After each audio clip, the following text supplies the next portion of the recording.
시장의 잔주름까지 들여다보는 시간입니다. 시장 클로즈업. 오늘은 시황맨이 출동하는 날이죠. 시황맨의 시장 타파 블로크 이동훈 대표와 함께 이야기 나눠보겠습니다. 어서 오세요. 예, 안녕하세요. 네. 자, 제가 이동훈 대표의 또 열혈 청취자이니까, 팟캐스트 청취자니까 또 거기서 재밌는 얘기를 하셨던 게 연준 의장이 새롭게 취임을 하게 되면 그 취임 초기에 증시에서 공통적으로 나타나는 현상이 있다면서요? 예, 뭐 독특하게도 연준 의장 취임하면 초반에 주식시장이 좀 부진한, 그러니까 직후에 어떤 발언에 대해서 민감하게 반응한다든가 이런 어떤 현상이 나오거든요. 우리가 이제 버냉키 의장 때도 이 사람이 교수 출신이라 그런지 좀 시장을 제대로 파악하지 못한 것 같다 이런 어떤 논란 속에서 주가가 좀 출렁거린 적이 있었고요. 우리가 잘 아는 옐런 의장 같은 경우도 취임 직후에 인터뷰할 때 조만간 이제 금리를 올릴 수 있다 이런 얘기를 했는데 그 조만간이 어느 정도의 기간이냐라고 물어봤는데 6개월이라고 아예 시점을 찍어버렸거든요. 사실 이렇게 구체적으로 어떤 기간을 찍어주면 안 되는 건데 그렇게 얘기를 하면서 그러면 6개월 후부터 금리가 인상되나 보다 이렇게 투자자들이 시그널로 인식을 하면서 또 올라갔죠. 주식시장이 출렁거렸고 이번에 뭐 파월 의장도 역시 같은 구도였잖아요. 그래서 역대 연준 의장의 임기 초반에 항상 이런 출렁거림이 반복적으로 나오면서 한 6개월 이내는 좀 증시가 고전했던 어떤 그런 징크스가 있었습니다. 대부분 그랬었고. 그런데 이제 15일, 그러니까 우리나라 시간으로 따져보면은 이제 목요일 오전에 그게 반영이 되겠네요. 15일에 이제 파월 의장의 발언이 있다 보니까. 근데 방금 말씀하셨던 것처럼 의장이 말을 하면 증시가 출렁거리더라 이거잖아요. 이번에도 마찬가지일까요? 10월에 상당히 큰 폭으로 출렁거렸잖아요. 그러니까 중립금리까지 멀었다 얘기를 했는데 이게 시장에서 생각한 거는 한 3% 초반 중반 정도 되면 금리 인상이 멈출 걸로 생각을 했었거든요. 근데 중립금리 멀었다라고 얘기하니까 그럼 3.5% 이상 4%까지 금리를 올리나 보다 또 이런 식으로 되면서 금리 상승이 실행시장 악재가 되잖아요. 그래서 그때 발언에 상당히 민감하게 반응을 했기 때문에 이번에도 파월 의장이 어떤 발언을 하느냐에 따라서 주식시장의 어떤 변동성은 커질 것 같습니다. 어떤 식의 얘기가 나오게 될까요? 일단 그 완화적인 통화 정책을 해서 완화적이라는 표현이 지금 일단 삭제된 상태니까요. 두 가지 얘기를 할 겁니다. 그러니까 하나는 경기에 대한 진단, 또 하나는 금리 정책 이 두 가지 할 텐데 가장 일반적인 건 미국 경기 강하다. 그 다음에 금리 정책은 점진적인 금리 인상을 선호한다. 이렇게 얘기를 하면 시장에서는 긍정적으로 평가할 거고요.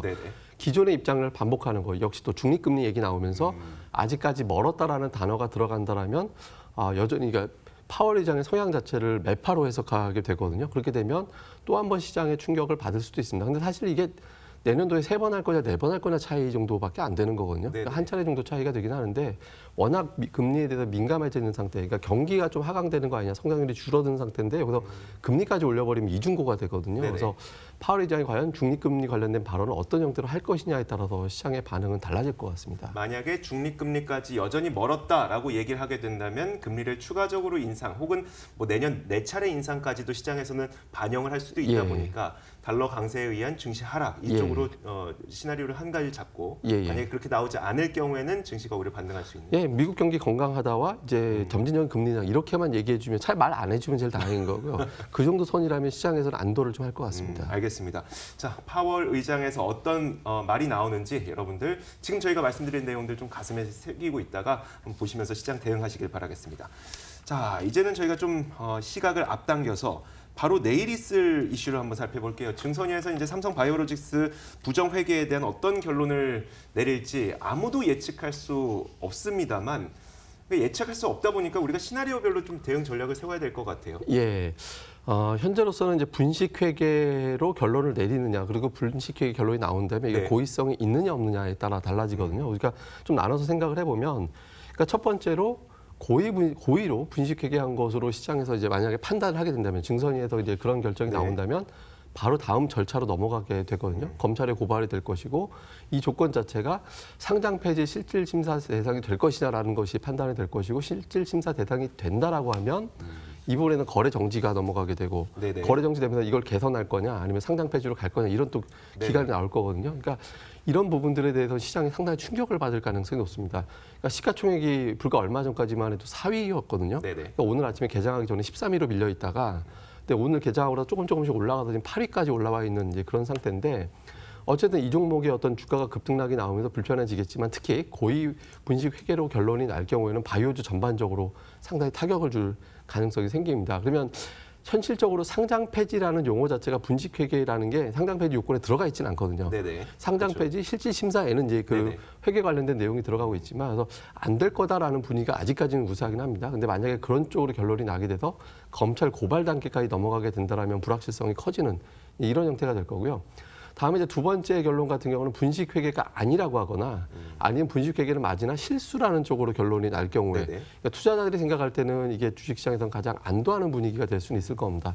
이렇게 되면 삼성바이오에 대한 어떤 리스크가 완화가 되면서 급반등이 나오고 또 더불어서 많이 빠졌던 다른 제약 바이오주들까지 이제 급반등이 나오는 네네. 그런 형태가 될 수 있기 때문에 시장에서는 고의 분식 회계냐 아니냐 이 두 가지 놓고 이제 시장의 반응은 좀 천차만별로 나올 것 같습니다. 그런데요, 지금까지 말씀하시는 거 보니까 일단 고의적으로 분식 회계를 했을 때에도 일단 상장 폐지 실질 심사로 가겠으나 거기에서도 한 단계를 거쳐서 상장 폐지를 결정하게 되는 거잖아요. 그렇죠. 예. 그리고 만약 실수로 분식 회계를 저질렀다라고 하게 되면은 상장 폐지 실질 심사까지 안 가게 되는 거고요. 예. 결국은 상장 폐지 가능성이 좀 낮게 보여진다고 들리는데 맞습니까?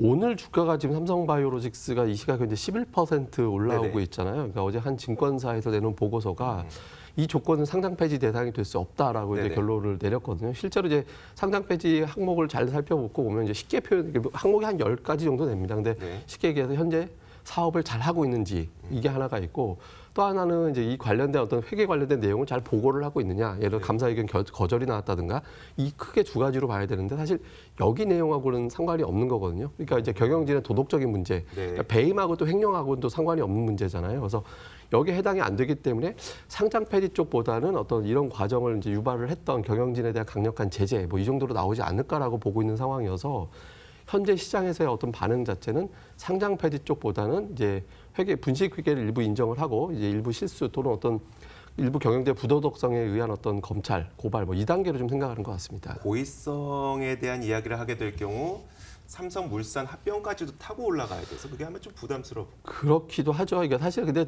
의심은 되죠. 네네. 그러니까 이제 2,900억 장부 가치가 됐던 기업을 갑자기 장부 가치가 아니라 시장가로 계산하게 되면서 4조 원대 이상으로 평가가 이게 네네. 바뀌면서 2조 원 가까운 이익으로 반전이 됐잖아요. 그래서 이 과정을 설명하기에는 상당히 좀 애매해 보이긴 합니다. 근데 네.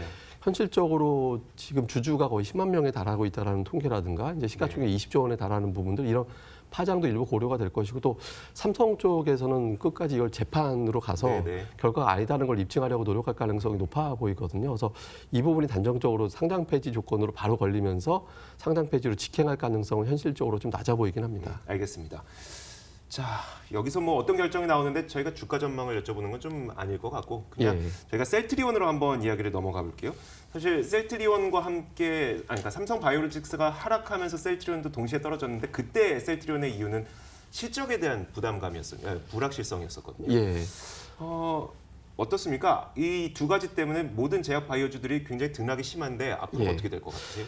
셀트리온을 잘 보면 실적 부분을 살펴보면 매출은 예상치하고 별로 차이가 없었거든요. 네네. 근데 이익의 차이가 좀 많이 나왔던 거죠. 그러니까 어떤 문제가 발생했냐? 그리고 오리지널 의약품 제품 가격이 떨어지는 게 문제가 되거든요. 이거는 삼성바이오하고도 적용이 됩니다. 그러니까 삼성바이오 같은 경우도 만약에 이번 고비를 넘어간다라고 했을 때 실적으로 넘어가게 되면 삼성바이오가 생산해내고 있는 제품의 오리지널 제약품이 약가가 떨어지고 있는 상태거든요. 네네.